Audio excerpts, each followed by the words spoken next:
Good morning, नमस्ते, सत श्री अकाल। कैसे हो आप लोग? अपन देख रहे थे पदार्थ की अवस्थाएं। तो सबसे पहले देखा था अपन ने ठोस कि ठोस पदार्थ क्या होते हैं, सॉलिड क्या होते हैं।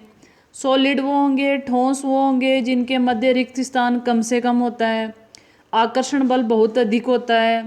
इसके अलावा उनमें प्रत्यास्थता बिल्कुल ना के बराबर होती है। प्रत्यास्थता का मतलब वो गुण जिसकी वजह से आप अगर उसको तानो या खींचो तो वो अपने आकार को परिवर्तित कर ले। तो ठोस में ये ना के बराबर होता है। इसके अलावा मैंने रबड़ बैंड वाला एग्जाम्पल दिया था, चीनी के क्रिस्टल का एग्जाम्पल दिया था, स्पंज का दिया था। 3-4 क्वेश्चन दिए थे, उनके आंसर भी मैंने पहले बता दिए थे। अब दोबारा से दे देती हूँ आपको। रबड़ बैंड को क्या माना जाता है? रबड़ बैंड को क्या माना जाता है, ठोस या प्रत्यास्थ? तो इसका जवाब होगा कि रबड़ बैंड ठोस होता है, पर उसके कणों के मध्य क्या होगा, आपने जैसे बहुत ज़्यादा बल लगाया तो उसके कण क्या हो जाएंगे, अपनी जगह से हट जाएंगे। अपनी जगह से हट जाएंगे, जैसे ही उस पर बल हटा तो वापस वो पुनः उसी आकार में आ जाएगा। पर है कौन? ये आपका ठोस है। अब दूसरा था कि चीनी के जो क्रिस्टल होते हैं या चीनी है, उसको आप अलग अलग बर्तनों में डाल रहे हो, क्या इसको ठोस कहेंगे? क्या अपन कहेंगे इसको ठोस? देखो, मैंने पहले भी एक्सप्लेन किया था कि चीनी के क्रिस्टल का आकार चेंज नहीं हो रहा। आकार किसका चेंज हो रहा है? बर्तनों का चेंज हो रहा है। तो ये भी ठोस है। इसके अलावा स्पंज, स्पंज में क्या होता है, जगह जगह रिक्त, अपना पदार्थ का वो गुण आएगा कि खाली स्थान पाया जाता है, रिक्त स्थान पाया जाता है। जो स्पंज है उसको आपने दबाया तो उसके बीच में जो रिक्त स्थान था, जहाँ वायु भरी हुई थी, वो वायु बाहर आ गई, जिससे क्या हो गया, ये संपीड़ित हो गया। पर है क्या रियल में? ठोस है। तो ये आपको ध्यान रखना है। अगला है आपका द्रव। द्रव क्या होता है? देखो, सबसे इम्पोर्टेंट है, जैसे द्रव जल है, तेल है, दूध है, जूस है, कोल्ड ड्रिंक है, मतलब जो पानी जैसा हो, पतला सा हो, जो बह सकता हो, उसे क्या कहेंगे? अपन द्रव कहेंगे। ठीक है। अब द्रव में ऐसा क्या करेक्टर है, ऐसा क्या गुण है जिसकी वजह से अपन ने उसको द्रव में रखा? सबसे पहले द्रव में बहने का गुण होता है। द्रव में बहने का गुण होता है, वो बहता है, फ्लो होता है। इसके अलावा इसका आकार निश्चित नहीं होता। जैसे अपन ने एक गिलास में पानी लिया, उस पानी को अपन ने बीकर में डाल दिया, बीकर जैसा, कटोरी में डाल दिया, कटोरी जैसा, मटकी में डाल दिया, मटकी के जैसा। पानी नहीं, उसका आकार। तो जो द्रव होता है उसका आकार कैसा होता है? अनिश्चित होता है। द्रव का आकार क्या होता है आपका? अनिश्चित होता है। इसके अलावा बहने का गुण होता है। इसके अलावा जो द्रव होते हैं उनके जो कण होते हैं, उनके मध्य जो रिक्त स्थान होते हैं, गैस से तो होंगे कम और ठोस से क्या होंगे आपके? ज़्यादा। मेरी इस बात को ध्यान से देखना। जो द्रव होते हैं उनके जो कण होते हैं, उनके मध्य जो रिक्त स्थान होगा वो क्या होगा आपके? ठोस से तो होगा आपका कम, और गैस से क्या होगा आपका? अधिक होगा। ये बात आपको ध्यान रखनी है। मैंने इसको अंडरलाइन कर दिया है, इसको आप देख लेना। तो ये इम्पोर्टेंट चीज़ है कि जो द्रव होता है उसके कणों के मध्य भी रिक्त स्थान होगा, पर किससे कम होगा आपके? गैस से तो कम, और ठोस से क्या होगा? ज़्यादा होगा। अब देखो, अपन सभी क्या करते हैं? श्वसन क्रिया करते हैं। श्वसन क्रिया में कौन सी गैस ग्रहण करते हैं? ऑक्सीजन। पर देखो, वायुमंडल में जो अपन ऑक्सीजन ले रहे हैं तो वो डायरेक्ट अपने शरीर में नहीं जा रही। ऑक्सीजन ना जाके क्या जा रही है? वायु जा रही है। ऑक्सीजन ना जाके क्या जा रही है आपकी? वायु। और वायु क्या होती है? गैसों का मिश्रण होती है। मेरी बात को ध्यान से समझना, वायु गैसों का मिश्रण होती है। तो अपन जब श्वसन क्रिया करते हैं तो क्या लेते हैं? वायु लेते हैं। व्यक्ति, कोई भी व्यक्ति डायरेक्ट ऑक्सीजन कब लेता है? जब या तो वो वेंटिलेटर पे हो। वेंटिलेटर का मतलब उसके ऑक्सीजन सिलेंडर से डायरेक्ट उसके ऑक्सीजन लगा दी जा रही है। तो अपन लेते हैं मिश्रण। फिर अपने, अब थोड़ी सी बात है तो समझ लीजिए इसको। जो नाक होता है आपका, नोज होती है, उसके अंदर छोटे छोटे बाल से होते हैं। अब ये बाल करते क्या है? जो भी बाहर से जो गंदगी आई है, वायु के साथ जो घुलित गंदगी है, उसको वहीं रख देंगे। वायु को फिल्टर करके, गर्म करके आपके आगे कहाँ तक भेजते हैं? फेफड़ों तक भेजते हैं। तो इस चीज़ को आपको ध्यान रखना है। अब जो जलीय जीव होते हैं, जल में रहने वाले जीव, जैसे मछली है, मगरमच्छ है, कई जीव होते हैं जल में, बहुत सारे प्रकार के जीव जंतु होते हैं। तो वो श्वसन क्रिया कैसे करेंगे? वो करेंगे क्या, जो जल होता है उसमें क्या पाई जाती है? घुलित ऑक्सीजन। जल के अंदर क्या होती है आपकी? ऑक्सीजन घुलित अवस्था में पाई जाती है। आप देखना, जैसे आप पानी किसी बर्तन में डालते हो तो उसमें बबल्स बबल्स ऐसे बैलून से नजर आते हैं, बबूले से नजर आते हैं। वो किसके होते हैं? आपके ऑक्सीजन के। तो जो जलीय प्राणी है वो क्या करेंगे, जल में जो घुलित ऑक्सीजन होती है उसका उपयोग करके क्या करते हैं? आपके श्वसन क्रिया करते हैं। तो यहाँ से ये क्वेश्चन बन सकता है कि जलीय जीव श्वसन क्रिया किस कारण कर पाते हैं? तो जल में घुलित ऑक्सीजन की वजह से वो क्या करते हैं? आपके श्वसन क्रिया कर पाते।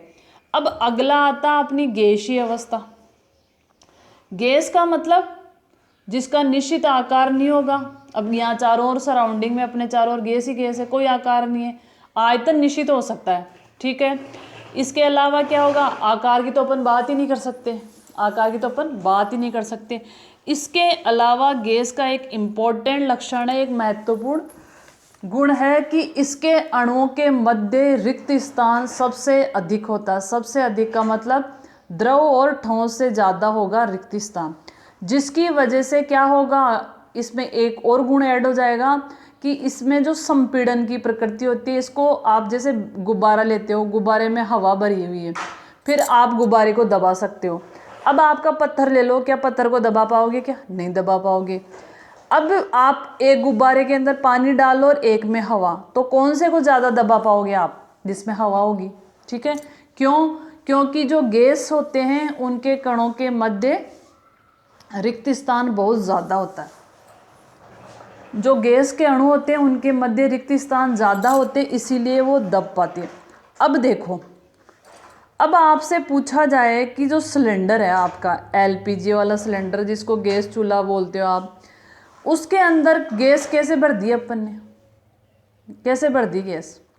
देखो, इसके लिए क्या किया जाता है? दाब को किया जाता है ज़्यादा और ताप किया जाता है कम।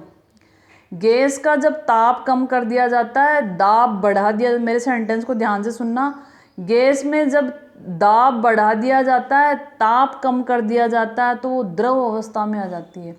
ताप को कम कर दिया, दाब को बढ़ा दिया, तो वो किस अवस्था में आ गई? द्रव अवस्था में आ गई।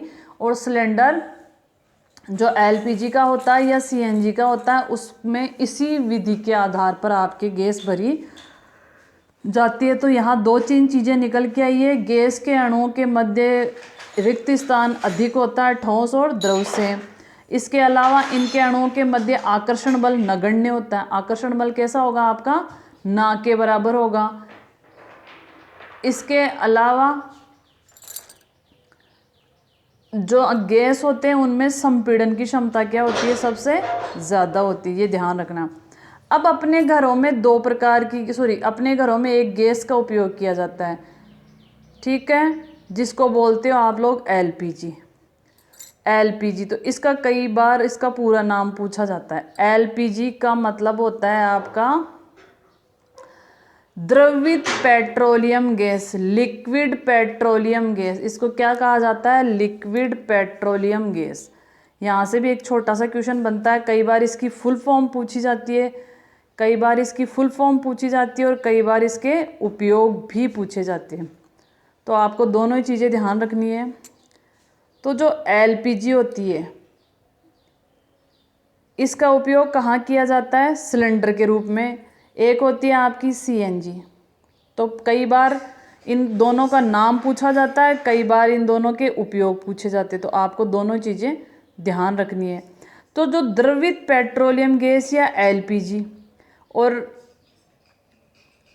एक जो आपके सिलेंडर में भरी जाती है ऑक्सीजन, और एक होती है सीएनजी, तो इनको कैसे भरा जाता है? इस सिलेंडर में कैसे भरा जाता है आसानी से? अभी मैंने बताया था कि क्या करेंगे, दाब को तो बढ़ा देंगे और ताप को क्या कर देंगे आपके, कम कर देंगे, जिससे ये द्रवित अवस्था में हो जाएगी, लिक्विड अवस्था में हो जाएगी। इनको आसानी से आप सिलेंडर में भर सकते हो। सिलेंडर में क्यों भरा? ताकि एक स्थान से दूसरे स्थान पर ले जाने में क्या हो, आपके आसानी हो। अभी आपको गैस का पाइप दे दिया जाता तो आप कहाँ कहाँ लेके घूमते, नहीं घूम सकते। इसीलिए इनको क्या कर दिया, सिलेंडर में भर दिया, तो इनको आसानी से ला सकते हो, ले जा सकते हो। अब एलपीजी का उपयोग होता है खाना बनाने में, जो अपने घरों में होती है। ऑक्सीजन का सिलेंडर जो मरीज होते हैं उनको वेंटिलेटर पे दिया जाता। सीएनजी का उपयोग किया जाता वाहनों को चलाने में। जो आपका दिल्ली है, जैसे दिल्ली बहुत प्रदूषित शहर है, बॉम्बे बहुत प्रदूषित शहर है, तो यहाँ प्रदूषण को कम करने के लिए क्या किया जाता है, जो आपकी गाड़ी बस वगैरह होती है उनको सीएनजी से चलाया जाता है। क्यों? क्योंकि सीएनजी क्या करती है, पोल्यूशन, प्रदूषण न के बराबर करती है, ना के बराबर करती है। इसकी वजह से इसको आपके इसमें यूज किया जाता है। तो ये था आपके ठोस, द्रव और गैस से रिलेटेड क्वेश्चन। अब अपन देखते हैं कि आपके जैसे क्या किया आपने। मैंने पहले ही बताया था कि अपन को गंध किससे पता चलती है। अपने शरीर में होती है इंद्रियां, 5 इंद्रियां होती है, स्वाद के लिए, गंध के लिए, स्पर्श के लिए। अब आपके क्या हुआ, घर पे बन रहा है खाना, तो रसोई घर में जो खाना बन रहा है उसकी खुशबू दूर तक फैल जाती है, गर्म खाने की खुशबू। क्यों? क्योंकि जो ठोस होते हैं उनमें क्या होगा, आपकी गतिज ऊर्जा कम होगी, द्रव में भी कम होगी और गैस में भी कम होगी। पर ठोस की तुलना में द्रव में ज़्यादा होगी, द्रव की तुलना में गैस में ज़्यादा होगी। अब यहाँ एक इम्पॉर्टेंट चीज़ होता है विसरण। विसरण, इसको समझना। विसरण का तात्पर्य है पदार्थ के अणुओं का अपनी अधिक सांद्रता से निम्न सांद्रता की ओर गमन। पदार्थ के अणुओं का अपनी उच्च सांद्रता से निम्न सांद्रता की ओर गमन करना क्या कहलाता है, आपका विसरण। विसरण जैसे अब अगर कोई चीज़ कहीं पे ज़्यादा है, जैसे अभी कोई परफ्यूम लगाया किसी बच्चे ने, या किसी ने परफ्यूम लगाया, सेंट लगाया, डिओ लगाया, तो सबसे ज़्यादा खुशबू कहाँ आएगी, उसके पास में। तो मतलब वहाँ सांद्रता अधिक हो गई।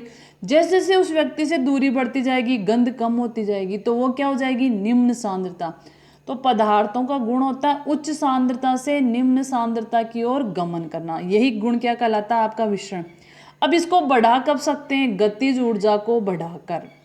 तो गतिज ऊर्जा कब बढ़ती है, जब आप किसी पदार्थ को गर्म करते हो तो उसकी गतिज ऊर्जा, मतलब गर्म करने से कणों के मध्य, अणुओं के मध्य गति बढ़ जाती है, आपस में टक्कर बढ़ जाती है, जिसकी वजह से क्या होते हैं, वो पदार्थ आपके तेजी से गति करते हैं और विसरण की गति भी क्या हो जाती है, आपकी बढ़ जाती है। तो ये था आपका विसरण। गैसीय अवस्था में कणों की गति अनियमित होती है। देखो 3 डायग्राम दे रखे, ठोस, द्रव और गैस। ठोस, द्रव और गैस तीनों दे रखे। तो ठोस में गति नियमित होगी, द्रव में थोड़ी उससे, और गैस में क्या होगी, बड़ी अनियमित गति होती है। क्योंकि गैस के कणों के मध्य क्या होता है, आपका रिक्त स्थान बहुत ज़्यादा होता है और आकर्षण बल क्या होता है, बहुत कम होता है। गैसीय अवस्था में कणों की गति अनियमित और अत्यधिक तीव्र होती है। इस अनियमित गति के कारण कण आपस में और बर्तन की दीवारों से टकराते हैं। इससे इन 3-4 लाइनों से क्वेश्चन बनेगा आपका, पीछे नीले नीले अक्षरों में क्वेश्चन दे रखे हैं। इनको अपन कल सोल्व करेंगे, आप पहले करना चाहो तो कर सकते हो। जो मैंने अभी टॉपिक पढ़ा है उसी में से ये क्वेश्चन बने। तो ये जो लाइनें पढ़ रहे हैं अपन, इसमें से क्वेश्चन बनेंगे। गैसीय अवस्था में कणों की गति अनियमित और अत्यधिक तीव्र होती है। इस अनियमित गति के कारण ये कण आपस में एवं बर्तन की दीवारों से टकराते हैं। बर्तन की दीवारों पर गैस के कणों द्वारा प्रति इकाई क्षेत्र पर बल लगाने के कारण दाब लगता है। क्या कह रहा है, जब गैस के कणों में अनियमित गति होगी तो वो दीवारों से टकराएगा, बर्तन की दीवारों में आपस में टकराएंगे, तो दीवारों पर क्या लगाएंगे, आपके बल लगाएंगे। तो ये चीज़ आपको ध्यान रखनी है। बाकी अपन कल करेंगे। ये क्वेश्चन अगर आप करना चाहो तो कर सकते हो, वरना मैं कल सोल्व करा दूंगी। पढ़ते रहिए, घर पे रहिए। थैंक यू, धन्यवाद।